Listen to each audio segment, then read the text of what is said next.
જોઈશું પૂર્ણ સંખ્યાઓની નીચે લખેલી ગાણિતિક ક્રિયાઓના સંદર્ભમાં જૂથના ગુણધર્મના ઉદાહરણ.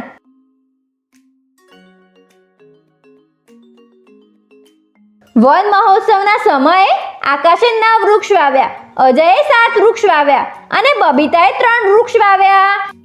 શું તમે બતાવી શકો કે ત્રણેય ભેગા મળીને કેટલા વૃક્ષ વાવ્યા? અજય અને બબીતાએ કુલ કેટલા વૃક્ષ વાવ્યા? આ જાણવા માટે આપણે 9, 7 અને 3નો સરવાળો કરવો પડશે. આને 9 અને 7નું જૂથ બનાવીને ઉકેલી શકાય છે, જેનું પરિણામ હશે 19. કેમ કે પૂર્ણ સંખ્યાઓ સરવાળાના જૂથના ગુણધર્મનું પાલન કરે છે, એટલા માટે આપણે 7 અને 3નું જૂથ બનાવીને પણ આને ઉકેલી શકીએ છીએ. આનું પણ પરિણામ 9 + 7 + 3 બરાબર 19 જ આવશે. શું તમે જણાવી શકો કે આમાં સરળ રીત કઈ છે? વિચાર કરો. જેવી રીતે કે તમે જોઈ શકો છો 9 + 7 + 3ની સરખામણીમાં 9 + 7 + 3ને ઉકેલવાનું સરળ છે. આવી રીતે જૂથનો ગુણધર્મ પૂર્ણ સંખ્યાઓના સરવાળાને સરળ બનાવે છે.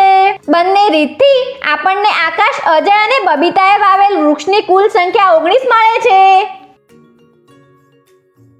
આગળનું ઉદાહરણ 17, 25 અને 4નો ગુણાકાર એટલે કે મલ્ટીપ્લિકેશન કરવા માટે તમે જૂથના ગુણધર્મ એટલે કે એસોસિએટિવ પ્રોપર્ટીનો કઈ રીતે ઉપયોગ કરશો? જો આપણે સંખ્યાઓને ધ્યાનથી જોઈએ તો આ જાણવા મળે છે કે 25 અને 4નો ગુણાકાર સરળતાથી કરી શકાય છે. એટલે જૂથના ગુણધર્મ અનુસાર આપણે સંખ્યાઓને 17 × 25 × 4 આવી રીતે જૂથ બનાવી શકીએ છીએ. આવી રીતે જૂથ બનાવી ઉકેલવું એ ખૂબ જ સરળ થશે. અહીં 25 અને 4નું ગુણનફળ થશે 100 અને 17 × 100 બરાબર 1700. આગળનું ઉદાહરણ. જવાબ મેળવો. 50 × 669 × 20. તમારા માટે 50 × 669 × 20નો ગુણાકાર કરવો કઠિન હોઈ શકે, પણ ક્રમનો ગુણધર્મ એટલે કે કોમ્યુટેટિવ પ્રોપર્ટી અને જૂથના ગુણધર્મના ઉપયોગથી આને સરળતાથી ઉકેલી શકાય છે. આવો તેને સમજીએ.